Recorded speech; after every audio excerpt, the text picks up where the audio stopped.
नमस्कार, जोहार। आप देख रहे हैं जीटी रोड लाइव और मैं हूं आपके साथ मृदुला। बजट बजट बजट, आखिरकार आज बजट पेश हो गया। वित्त मंत्री राधा कृष्ण किशोर ने 1,58,560 करोड़ रुपए का बजट पेश किया। और जो बजट आज पेश हुआ उसका हम आपको दिखाएंगे कि वित्त मंत्री ने क्या बजट पेश किया और उसमें क्या क्या चीजें हैं विस्तार से। लेकिन जो बजट आज पेश हुआ उसके बारे में हम आपको ये बताना चाहेंगे कि बजट में खासकर महिलाओं के लिए ध्यान रखा गया है और उसके साथ ही शिक्षा का क्षेत्र हो या स्वास्थ्य का क्षेत्र, हर बातों का ध्यान रखा गया है। शिक्षा के क्षेत्र की बात करें तो 100 नए एक्सीलेंस स्कूल खोलने की बात की गई है और साथ ही साथ डॉक्टर भीमराव अंबेडकर के नाम पर विश्वविद्यालय भी खोलने की बात की गई है झारखंड के चतरा में। उसके अलावा स्वास्थ्य संबंधी बात करें तो स्वास्थ्य में बहुत सारी बातें वित्त मंत्री ने कही है और खासकर महिलाओं में जो ब्रेस्ट कैंसर होता है उसके लिए सदर अस्पताल और अन्य दूसरे सरकारी अस्पतालों में भी उस तरह की उपकरण रखवाने की बात कही है जिससे कि इस तरह के कैंसर की जांच हो सके और महिलाओं को बाहर ना जाना पड़े। शिक्षा और स्वास्थ्य के साथ ही पर्यटन के क्षेत्र में भी उन्होंने विकास और विस्तार की बात कही है। पर्यटन के क्षेत्र में असीम संभावनाएं की बात कही है उन्होंने कि किस तरह से यहाँ पर्यटक ज्यादा से ज्यादा आए और ज्यादा से ज्यादा राज्य सरकार को उसका लाभ मिल सके। इसके लिए हमारे झारखंड में बहुत सारे फॉल्स हैं जैसे दशम फॉल, जोन्हा फॉल, हिरनी फॉल, उसके अलावा पतरातू है और चतरा में भी। झारखंड के जितने भी पर्यटन क्षेत्र हैं हर जगह के पर्यटन क्षेत्र के विस्तार और विकास की बातें उन्होंने की है। और इसके अलावा मनरेगा के तहत भी रोजगार की बात की जाए तो रोजगार में भी किस तरह से रोजगार की समस्याओं को दूर किया जाए उसके बारे में भी उन्होंने बात कही है, जैसे आप देखेंगे अभी विस्तार से। तो बजट में उन्होंने और किन किन विषयों पे बात की है, किस तरह का बजट पेश किया है, हम आपको दिखाते हैं विस्तार से। माननीय मंत्री ने कितने विस्तार पूर्वक राज्य के विकास को लेकर और बिल्कुल पारदर्शिता के साथ अपनी बातों को कहा भी और बजट भाषण के कॉपी में भी है और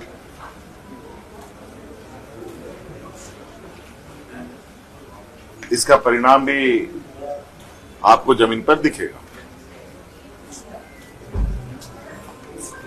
सर, जेंडर बजट पर फोकस किया गया है अलग से काफी ज्यादा।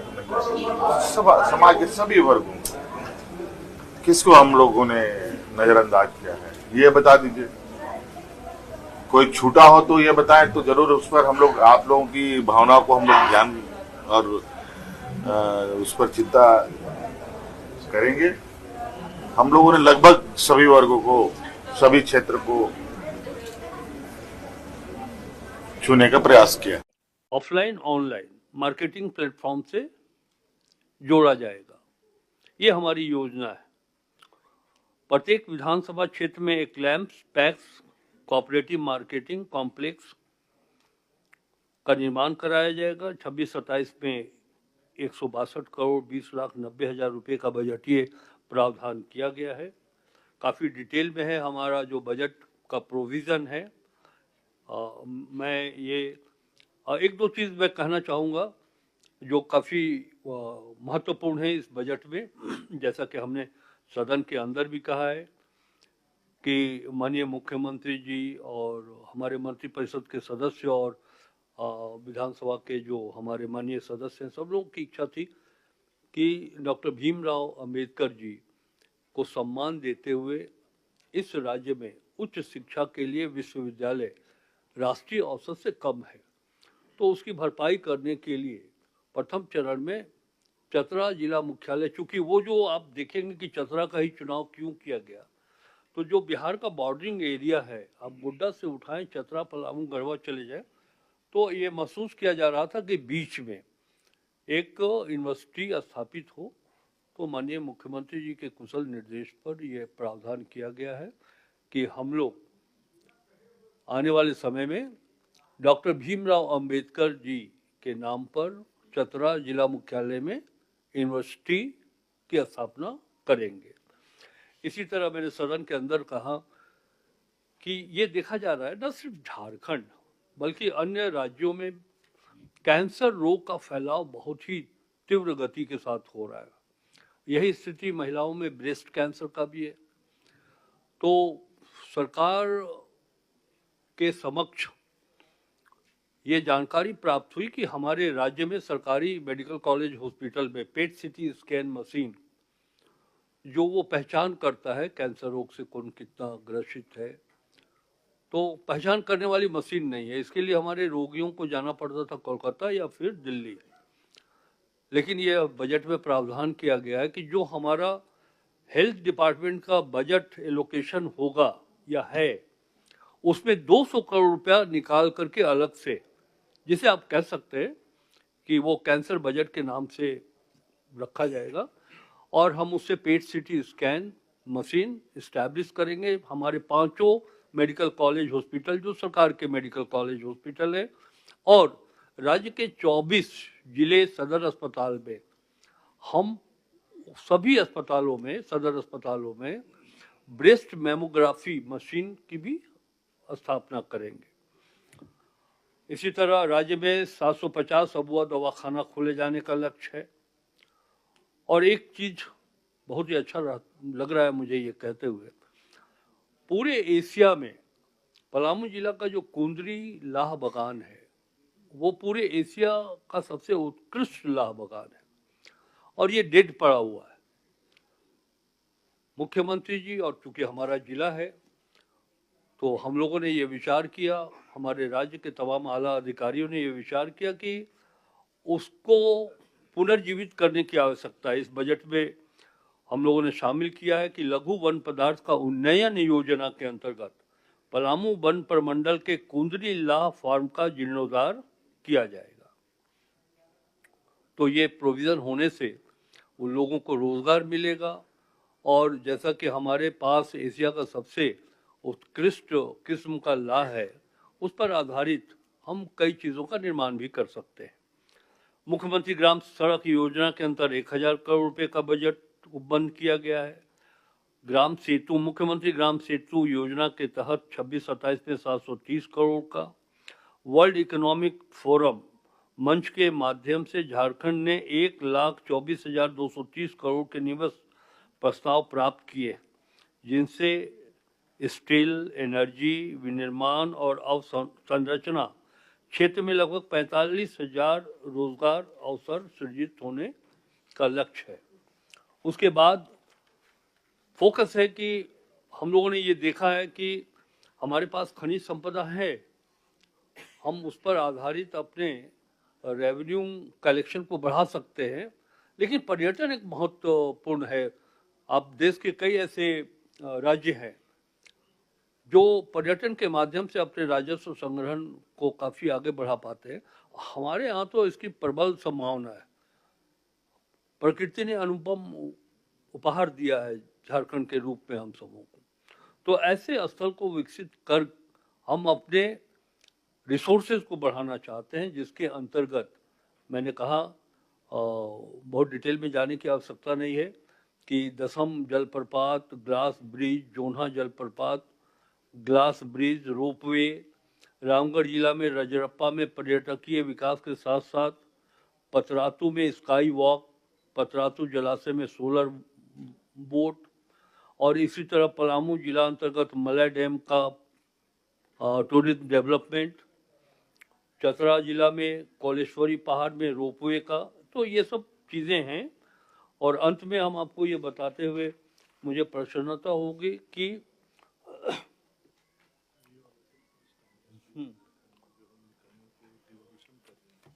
सबसे बड़ी बात,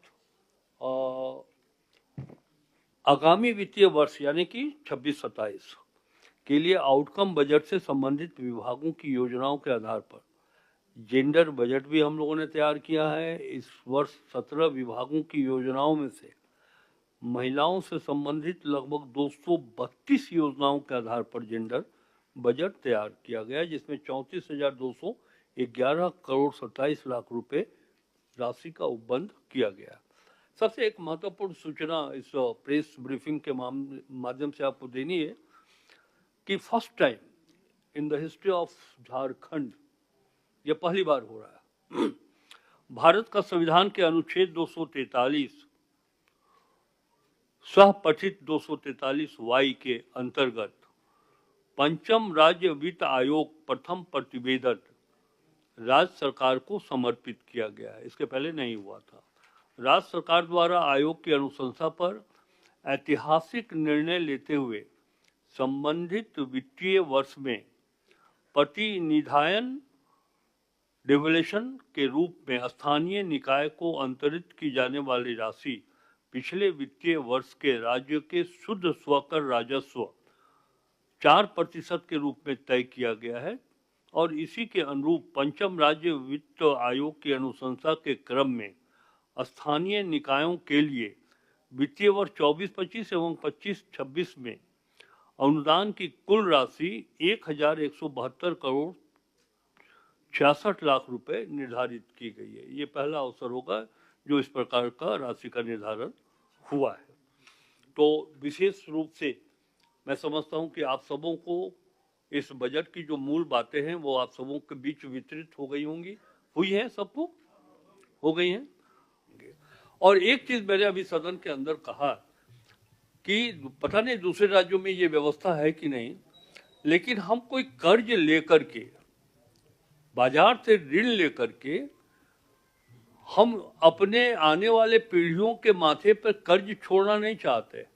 इसीलिए हमारे बजट में इस बात का उपबंध है कि जो हम बाजार से ऋण लेंगे उन्हें इंटरेस्ट के साथ वो पैसा चुकाने का भी हमारे पास प्रावधान बजट में है। इसलिए कोई चिंता की बात नहीं है। मैंने कहा कि एक मेरा जो राज्य का वित्तीय स्थिति है हमारे राज्य की, वो बहुत ही मजबूत और बहुत सुदृढ़, बहुत स्वस्थ है, लगातार बढ़ रहा है। तो बजट का साइज भी तो बढ़ रहा है। बजट एटलीस्ट कम से कम 45 वर्षों का संसदीय अनुभव हमारे पास है। पहले पक्ष और विपक्ष में केंद्रीय स्तर पर या राज्यों के स्तर पर बात आपस में नहीं बनती थी, लेकिन जो कॉन्स्टिट्यूशनल प्रोविजन था, जो केंद्र सरकार को आर्थिक राज्यों को सहयोग करना पड़ता था, उसमें कटौती नहीं होती थी। लेकिन अब मैं देख रहा हूं, एक वित्त मंत्री होने के नाते बहुत ही संजीदगी और दायित्व से मैं कह सकता हूं कि चूंकि झारखंड में भारतीय जनता पार्टी की सरकार नहीं है, डबल इंजन की सरकार नहीं है, तो ये कोशिश की जा रही है कि झारखंड को आर्थिक सहयोग कम किया जाए, धीरे धीरे उसमें कटौती की जाए। सबसे बड़ी बात मैं उसका एग्जाम्पल देना चाहूंगा, जल जीवन मिशन। जल जीवन मिशन भारत सरकार ने तैयार किया और उन्होंने ये कहा कि ये 50-50 का होगा। हम लोग पैसा लेकर बैठे रहे, लगभग 6,500 करोड़ रुपया, 6,500 करोड़ रुपया भारत सरकार का था। बीच में ही उन्होंने बंद कर दी इस योजना को। अब इस योजना को हम लोग तो चला चुके हैं, अब ये एक अतिरिक्त बोझ हमारे माथे पर है कि जो योजना हम चालू करा चुके, भारत सरकार, मैं तो ये तक कह सकता हूं कि यह तो दगाबाजी है। अगर आपको ये नहीं करना था तो आप पूरे छोड़ देते कि हम इस तरह की योजना नहीं चलाएंगे, लेकिन जब आपने योजना चला दिया तो उसके लिए पर्याप्त राशि, जो शर्त बन चुका था उसके अनुसार पैसा मिलना चाहिए था। तब हम लोगों ने जो हमारा डेवल्यूशन, जिस बात पर आप कह रहे कि 42,557 है ना जी जी, और ग्रांट इन एड हाँ, इसमें हमारा डेवल्यूशन में बढ़ा है 42,557 करोड़ और ग्रांट इन एड 9,158 करोड़ रुपया, यानी कि 16,000 ये घटा हुआ है। तो कुल मिलाकर के एक बात ये आप कह सकते हैं कि हम और बेहतर परफॉर्म कर सकते थे अगर भारत सरकार हमको सपोर्ट करती तो। और ये जो पॉलिटिकल डेलिब्रेशन है सपोर्ट नहीं करने का, मैं आज मीडिया के सामने सार्वजनिक रूप से ये कह सकता हूँ कि ये संघीय ढांचा जो हमारे देश का है, जो कॉन्स्टिट्यूशन बनाने वाले लोगों ने इस कॉन्सेप्ट को लागू किया था, ये संघीय ढांचा को कमजोर करने की नीति। हम अपने इंटरनल रिसोर्सेज को विकसित करना चाहते हैं। हमारे पास बहुत सारे स्कोप है, हमारे पास जो मिनरल्स हैं हम उसको लेकर के अपने इकोनॉमी को डेवलप कर सकते हैं। हम इस पर भी विचार कर रहे हैं कि कैसे अन्य परिक्षेत्रों में, जैसे एक चीज हम आपको बताएं कि विगत 30 वर्षों से राज्य में खास महाल जमीन का नवीकरण नहीं हुआ है। तो माननीय मुख्यमंत्री जी इस पर विचार कर रहे हैं कि हम कैसे उसको नवीकरण करने का रास्ता बनाएं। तो आपको हम बता सकते हैं कि जैसे ही नवीकरण का ये रास्ता राज्य सरकार के द्वारा तय कर लिया जाएगा तो हम हजारों करोड़ रुपए में इससे आमदनी राज्य सरकार को होगी। तो ये सब अस्थाई और अस्थाई रूप से कई ऐसे सेक्टर हैं जहां हम अपने रिसोर्सेज को डेवलप कर सकते हैं। मैंने साफ तौर पे कहा है, एक वित्त मंत्री होने के नाते जितना ज्ञान मुझको हो रहा है कि अगर गवर्नमेंट ऑफ इंडिया पॉलिटिकली हमको एक आर्थिक दृष्टिकोण से कमजोर करना चाहती है तो ऐसे परिस्थिति में खुद राज्य को अपने पैरों पर खड़ा होने की आवश्यकता पड़ेगी। ये बात 1 साल 2 साल में नहीं, लेकिन लॉन्ग टर्म की अगर हम बात करें तो हमें यह नीति बनानी होगी और हम बना भी रहे हैं कि हम अपने रिसोर्सेज को डेवलप करें। तो साथियों, आपने देखा और सुना कि वित्त मंत्री राधाकृष्ण किशोर ने जो बजट पेश किया उसके बारे में विस्तार से आपने जाना। तो चलिए आज के लिए इतना ही। अगली बार फिर मुलाकात होगी कुछ दूसरी खबरों के साथ। अगर जीटी रोड लाइव को आपने सब्सक्राइब नहीं किया है तो लाइक करें, सब्सक्राइब करें और धड़ाधड़ सब्सक्राइब करें। जोहार, जय हिंद।